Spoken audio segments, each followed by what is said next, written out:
Hello, friends, and welcome to the Exams Made Simple. So, we are back again with the Hindu Complete Newspaper Analysis for 19th of January 2025. 19 जनवरी 2025 का the Hindu newspaper analysis देखेंगे। शुरू करने से पहले I hope आपको content अच्छा लग रहा होगा। Please do like it and do share it among your friends as well. सबसे पहले स्टार्ट करेंगे आज संडे का न्यूज़पेपर, लेकिन न्यूज़ आर्टिकल्स बहुत प्यारे आए हैं। तो बिलीव मी, जब मैं बोल रहा हूँ बहुत प्यारे हैं तो मतलब कि बहुत कुछ आपको सीखने को भी मिलेगा। स्टार्ट करते हैं from the back of the newspaper, आगे से नहीं शुरू करेंगे, है ना, तो पीछे से ज़्यादा अच्छे अच्छे न्यूज़ आर्टिकल्स आए हैं। ठीक है, तो let's start from that, from behind. The first is development delays in children expose to Zika in utero. अब ये जो न्यूज़ है वो उसमें दो चीज़ें आपको सीखने को मिलेगी, 2 से 3 चीजें सीखने को मिलेगी प्रीलिम्स पॉइंट ऑफ व्यू से भी। सबसे पहले तो अपन जीका वायरस के बारे में बात कर लेते हैं कि जीका वायरस क्या है। तो जीका वायरस एक मॉस्किटो बॉर्न फ्लेवी वायरस है जिसको पहली बार आइडेंटिफाई किया गया था 1947 में मंकीज में, युगांडा के जीका फॉरेस्ट में। इसका जो नाम आया है वो युगांडा के जीका फॉरेस्ट से आया है, तो ये एक चीज़ आपको याद रखनी है। बाद में डिटेक्ट हुआ ह्यूमंस में 1952 में, और इसके बाद फिर इसका आउटब्रेक जो शुरू हुआ वो अफ्रीका, एशिया, अमेरिका, पैसिफिक हर जगह देखने को मिला। ट्रांसमिशन की बात करें, यानी फैलता कैसे है जीका की बीमारी, तो ये प्राइमरी मोड ऑफ ट्रांसमिशन तो मॉस्किटो बाइट होता है। मॉस्किटो कौन सा? Aedes aegypti and Aedes albopictus. याद रखिएगा, दो मॉस्किटो हैं, Aedes aegypti and Aedes albopictus, and they are the vectors for dengue and chikungunya also. तो डेंगू और चिकनगुनिया के भी यही वेक्टर्स होते हैं। इसके अलावा मदर टू चाइल्ड ट्रांसमिशन भी होता है, जैसे कि प्रेग्नेंट वुमेन जो है वो ट्रांसमिट कर सकती है the virus to the foetuses, potentially leading to congenital Zika syndrome, CZS बोलते हैं, कॉन्जेनिटल जीका सिंड्रोम बोलते हैं। इसके अलावा सेक्सुअल ट्रांसमिशन भी होता है। It can persist in semen and can be transmitted during the sexual activity. Blood transfusion के माध्यम से भी कई बार ये फैल जाता है। एंड लेबोरेटरी एक्सपोजर तो ऑलवेज बी द केस। ठीक है ना, तो ये तरीके हैं इसके फैलने के। जीका वायरस इन्फेक्शन जो होते हैं they are mild to asymptomatic, but common symptoms जो होते हैं वो होते हैं fever, rash, joint pain, conjunctivitis यानी कि red eyes, muscle pain and headache, and symptoms can typically last 2 to 7 days। ठीक है, तो ये तो बात रही जीका की, जीका वायरस की, इसके वेक्टर की और किस तरीके से ये फैल सकता है, ये सारी चीजें। अब अभी रिपोर्ट्स एक्चुअली ये आ रही हैं कि जिन बच्चों को एक्सपोजर हुआ था जीका वायरस का ड्यूरिंग द मदर्स वूम, मतलब प्रेगनेंसी के दौरान, they can lead to a greater risk for neuro developmental delays in early childhood. मतलब कि बच्चा जब पैदा हो रहा है तो उसको कॉन्जेनिटल जीका सिंड्रोम का कोई सिम्टम नहीं है, लेकिन ओवरऑल जब 2 से 3 साल का बच्चा हो रहा है तो ये समझ में आ रहा है कि जो न्यूरो डेवलपमेंट होना था उसका, वो ना होकर के काफ़ी डिलेड हो गया है। और ये सबसे ज़्यादा लैंग्वेज में देखने को मिला है। मतलब लैंग्वेज डेवलपमेंट में कई बार बच्चे बोल नहीं पा रहे हैं या लेट बोलना शुरू कर रहे हैं, है ना, तो language delays are most common ones. ठीक है ना। अब इसका रीज़न क्या है? कि इसका रीज़न ये है कि जो जीका वायरस होता है डैमेजेस द न्यूरल प्रोजेनिटर। याद रखिएगा, न्यूरल प्रोजेनिटर सेल्स जो होती हैं उनको जीका जो है वो डिस्ट्रॉय करता है। Zika virus neural progenitor cells को डिस्ट्रॉय करता है एंड हिप्पोकैम्पस को। Hippocampus is a region which is crucial for learning, memory, cognition and emotional response. ठीक है ना, तो न्यूरल प्रोजेनिटर जो सेल्स हैं उनको डिस्ट्रॉय करता है और हिप्पोकैम्पस रीजन को इफेक्ट करता है। हिप्पोकैम्पस वो रीजन होता है आपके ब्रेन का जो कि क्रूशियल होता है for learning, memory, cognition and emotional response. तो ऑब्वियस सी बात है, जब इस पार्ट को अटैक करेगा तो ये जो जितने भी रिस्पॉन्सेज मेमोरी के हो गए या लैंग्वेज के हो गए जो रिलेटेड हैं टू द हिप्पोकैम्पस रीजन और न्यूरल प्रोजेनिटर सेल्स, तो वो आपको डिलेड या उसमें फंक्शनल डिले आपको देखने को मिलेगा। So that is what has been discussed in this news article. I hope you got clarity, आपको समझ में आ गया होगा। आगे मूव करते हैं दूसरे टॉपिक के ऊपर जिसमें यहाँ पे डिमेंशिया लिखा है। Red meat consumption increases the risk of dementia. अब ऑब्वियस सी बात है, यहाँ पे मैं आपको रेड मीट के बारे में तो नहीं बताऊंगा, हाँ डिमेंशिया के बारे में ज़रूर आपको बताऊंगा कि डिमेंशिया क्या होता है, कितने तरीके के होते हैं, है ना। तो let's see that as well. Dementia देखो यहाँ पे मैंने लिखा हो, ऐसे यहीं पे लिख दिया है। तो डिमेंशिया जो होता है basically, dementia is a general term. Dementia कोई प्रॉपर बीमारी डिमेंशिया नहीं है, डिमेंशिया एक जनरल टर्म है for condition conditions characterised by decline in cognitive functions. जब आपके ब्रेन के कॉग्निटिव फंक्शन, सोचने समझने दिमाग लगाने वाले फंक्शंस जो है या ब्रेन से एसोसिएटेड जो फंक्शंस हैं उनमें इंटरफेरेंस होने लगे आपकी डेली एक्टिविटीज डेली लाइफ में, तो इसको डिमेंशिया बोलते हैं। और ये आपकी मेमोरी का मेमोरी पर इम्पैक्ट हो सकता है, थिंकिंग, रीजनिंग, लैंग्वेज और दूसरी मेंटल एबिलिटीज जो है उन पे इफेक्ट हो सकता है, ठीक है ना। It can be effect on your memory, it can be effect on your thinking, reasoning, language and other mental abilities. अब इसके की जो फीचर्स हैं उसमें क्या मेन चीज क्या होती है डिमेंशिया में, आपका जो कॉग्निटिव एबिलिटीज हैं वो प्रोग्रेसिव उसमें वर्सनिंग आती है, मतलब धीरे धीरे और खराब होती है हालत, है ना। एंड ज़्यादातर ये जो डिमेंशिया वाली प्रॉब्लम्स है ये क्रॉनिक होती है, मतलब usually long term and not reversible. बहुत रेयर एक्सेप्शन है कि रिवर्स हो जाए, otherwise they long term and non reversible. And बहुत सारे एस्पेक्ट्स हैं आपके ब्रेन के, कॉग्निटिव हो गया, इंटेलिजेंट वाला पार्ट, देन इमोशनल वाला पार्ट है, बिहेवियरल एस्पेक्ट, ये सारे आपके इफेक्ट हो सकते हैं, तो मल्टी फेसिटेड होता है। अब इसके एग्जाम्पल, कॉमन एग्जाम्पल जैसे अल्जाइमर डिसीज है, तो डिमेंशिया के 60 से 80% के केसेस अल्जाइमर के ही आपको मिलेंगे। They are the most common form of dementia, ठीक है ना। And they are caused by abnormal protein deposits in the brain. जैसे एक फिर वेस्कुलर डिमेंशिया आता है, सेकंड मोस्ट कॉमन टाइप होता है, जिसमें reduced blood flow to the brain, blood नहीं पहुंचता, तो वेस्कुलर डिमेंशिया होता है। लेवी बॉडी डिमेंशिया भी होता है, and abnormal protein deposits in the brain cells. And इसके अलावा फ्रंटो टेम्पोरल डिमेंशिया भी होता है, जिसमें टेम्पोरल लोब्स जो होती है ब्रेन की वो इफेक्टेड रहते हैं। मिक्स्ड डिमेंशिया भी होता है। इसके अलावा अदर टाइप्स में Parkinson's disease, Huntington disease, dementia due to infections and all, तो ये बहुत सारे अलग अलग फॉर्म होते हैं। तो आई होप आपको डिमेंशिया के बारे में सीखने को मिला होगा, समझ गए होंगे आप क्या है। आगे मूव करते, कैन भोपाल वेस्ट भी सेफली डिस्पोज्ड ऑफ। अब यहाँ पे बात चल रही है भोपाल के 1984 के वेस्ट की, जो यूनियन कार्बाइड प्लांट से जनरेट हुआ था। आप सबको पता है कि भोपाल गैस ट्रेजेडी, जिसमें मिथाइल आइसोसाइनेट, गैस का नाम क्या था, मिथाइल आइसोसाइनेट जो थी वो फैल गई थी, और जिसने बहुत ज़्यादा लोग, जिसमें अपनी जान भी गंवाई थी, और बहुत ज़्यादा लोग आज भी इसके ऊपर इसके मतलब शिकार हैं।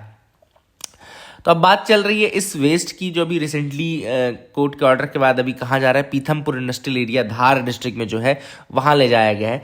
358 ton 358 tons of hazardous waste जो था, it was moved from the defunct Union Carbide plant in Bhopal to the Pithampur industrial area in Dhar, ठीक है। एंड ओरिजिन मैंने आपको बता दिया, 1984 भोपाल गैस ट्रेजेडी में इसका ओरिजिन हुआ था।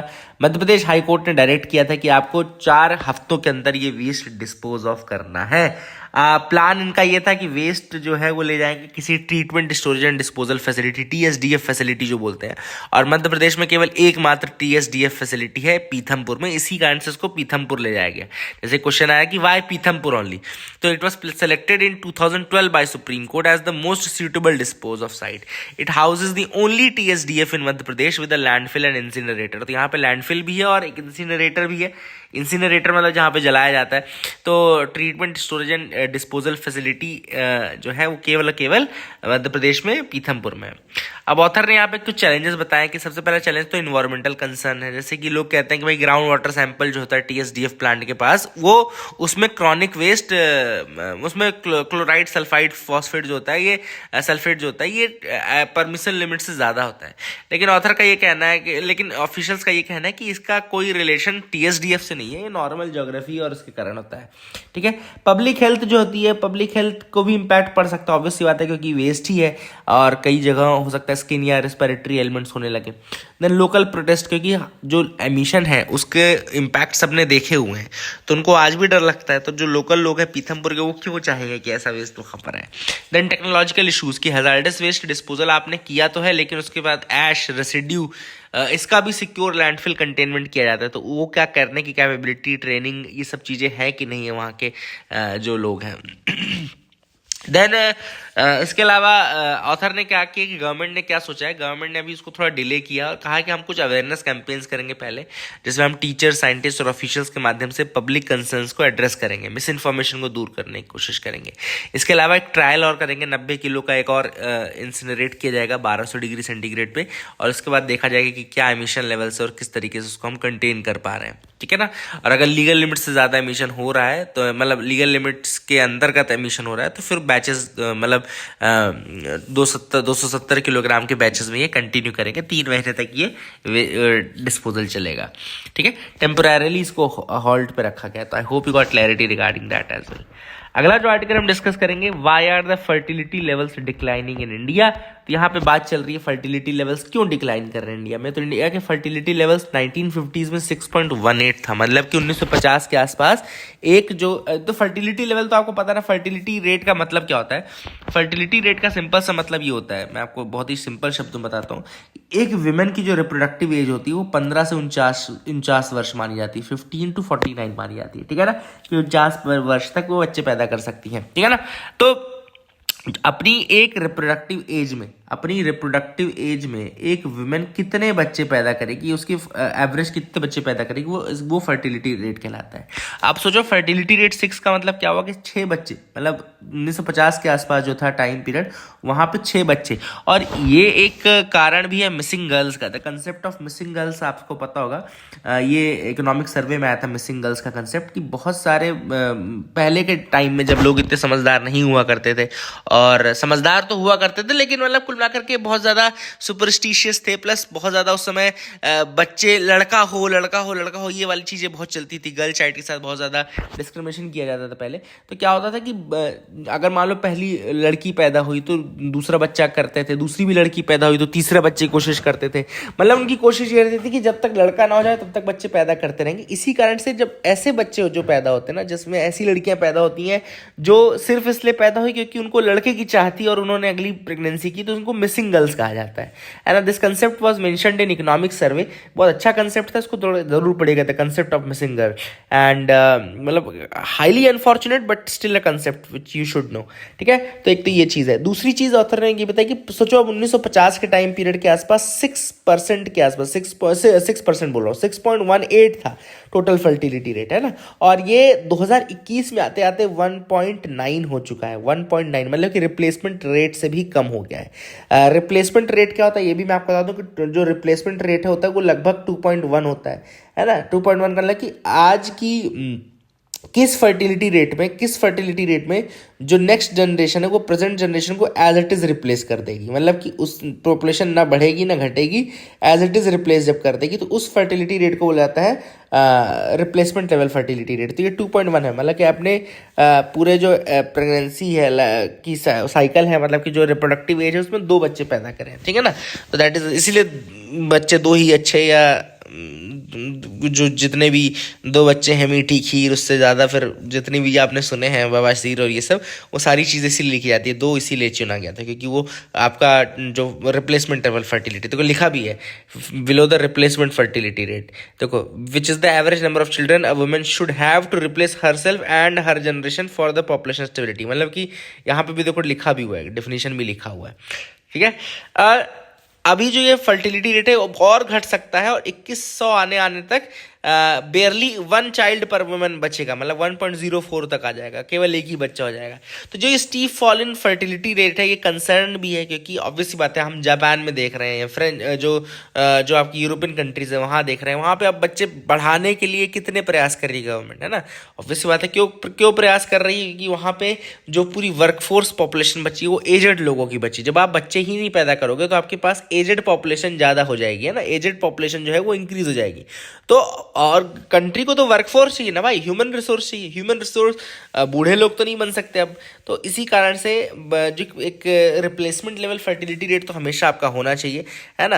And that is the thing which is important. अब ये क्यों ऐसा हुआ है, क्यों इतना घटा है, तो ऑब्वियसली बात है चेंजेस होते हैं, जो सोशल एंड कल्चरल चेंजेस हैं। मतलब फीमेल लिटरेसी बढ़ी है, वुमेन पार्टिसिपेशन इन वर्क बढ़ा है, एम्पावरमेंट ऑफ वुमेन बढ़ा है। तो काफ़ी वुमेन जो है अपने अकॉर्डिंग अपनी बॉडी और अपने मतलब जो भी उनके राइट्स हैं उनका काफ़ी ज़्यादा उपयोग करती हैं, और इस कारण से मतलब ऑब्वियसली बात है that is a good thing, that should be there. And कई बार आजकल जैसे पहले तो लड़कियों की शादी 15 साल 14 साल 13 साल में कर दी जाती थी, but that issue has also ended now. तो मैरिज की एज भी काफ़ी डिले हो जाती है, तो रिप्रोडक्टिव एज ही काफ़ी निकल जाती है, उसके बाद विमेन शादी कर रही है, जिसके कारण से एक बच्चा ही हो पाता है कई बार। देन इसके बाद लाइफ स्टाइल करियर चॉइसेस भी होती है। Women late state marriages choose करती हैं या फिर नहीं चूज करती, मैरिज ही नहीं कर रही हैं, या फिर नो चिल्ड्रन के फेवर में रहती कई महिलाएं, एडॉप्शन भी काफ़ी ज़्यादा हो गया है। तो ये सारी रीजंस हैं। देन कई बार आजकल चूंकि लाइफस्टाइल डिसीजेज इतनी बढ़ गई हैं और इतने ज़्यादा पॉल्यूशन और ये सब चक्कर में देखो ये भी रीज़न है कि कई आपने कुछ बीमारियों के नाम सुना होगा, जैसे पीसीओएस सुना होगा, पीसीओडी सुना होगा। अब ये सब क्या होता है, बेसिकली इसमें सिस्ट प्रॉब्लम होती है। कई चीज़ इसमें खाने पीने की एक्टिविटी से भी रिलेटेड है, बहुत ज़्यादा पिज्ज़ा बर्गर यही सब खा रहे हो आप, है ना, क्योंकि लाइफस्टाइल डिसीजेज तो हो ही रही है ना, उस कारण से कई जगहों पे भी बहुत दिक्कत हुई है, प्रेगनेंसी होने में भी कई दिक्कत हो रही है। Then migration is again issue, जो यूथ है वो माइग्रेट कर रहा है, बाहर चला जा रहा है ना, तो फर्टिलिटी रेट उसके कारण भी डिक्रीज होता है।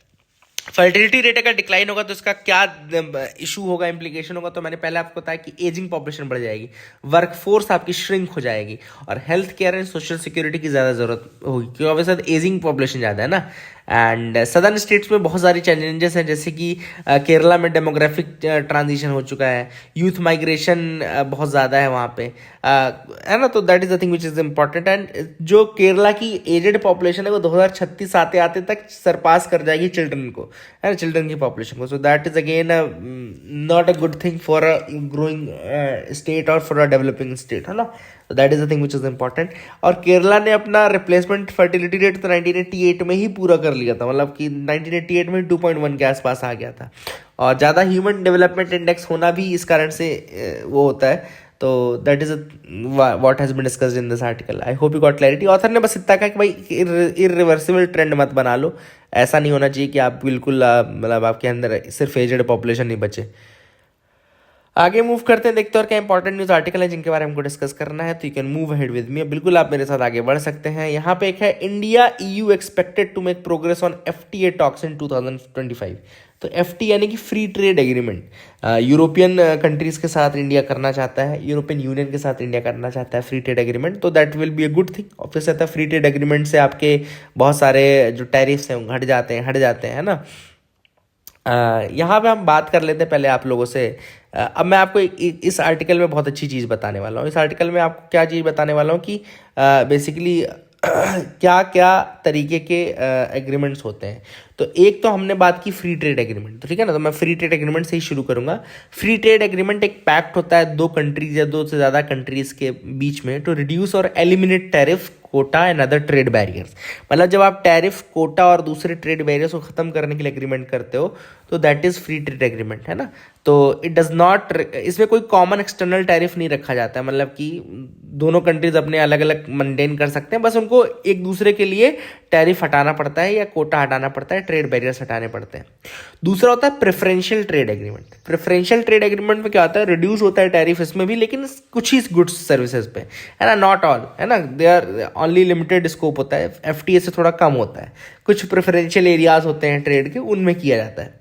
अब एक कस्टम यूनियन नाम की भी चीज़ होती है। कस्टम यूनियन एक ऐसा अरेंजमेंट होता है जहाँ पे कंट्रीज कहती हैं कि ठीक है, वी विल एलिमिनेट टैरिफ, अपने ट्रेड के लिए हम एलिमिनेट करेंगे, लेकिन दूसरी कंट्री से जब ट्रेड करेंगे तो उसके एक दूसरा कॉमन एक्सटर्नल टैरिफ भी रखेंगे, है ना, समझ रहे हो। जैसे मान लो इंडिया और यूरोपियन यूनियन करें तो इंडिया और यूरोपियन यूनियन ये बोलेंगे कि ठीक है, हमारे लिए 5% का टैरिफ रहेगा, लेकिन अगर मान लो अमेरिका से आप करते हो या अमेरिका से यूरोपियन यूनियन करता है तो वहाँ 10% रहेगा। तो ये एक कॉमन एक्सटर्नल टैरिफ भी रखते हैं, तो कस्टम यूनियन कहलाता है, ठीक है ना।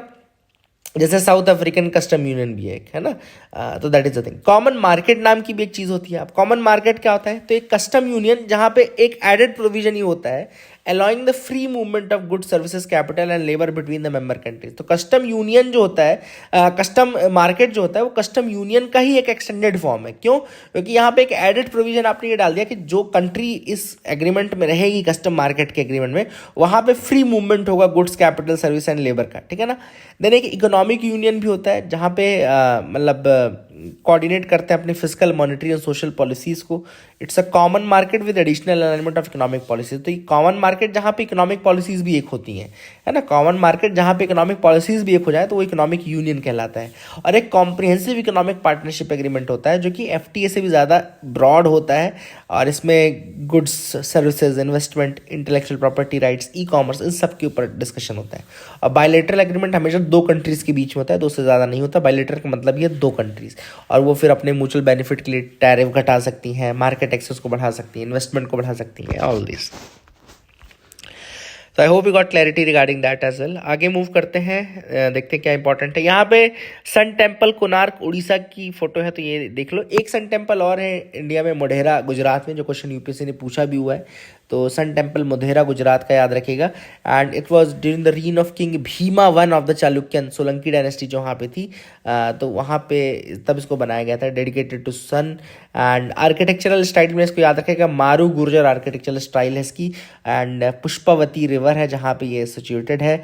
और यहाँ पे एक सूर्य कुंड है। सूर्य कुंड इंपॉर्टेंट चीज़ है, इसका इंपॉर्टेंट फिगर है, रेक्टेंगुलर टैंक है जहाँ सिमेट्रिकल स्टेप्स है, 108 मिनिएचर श्राइन्स है।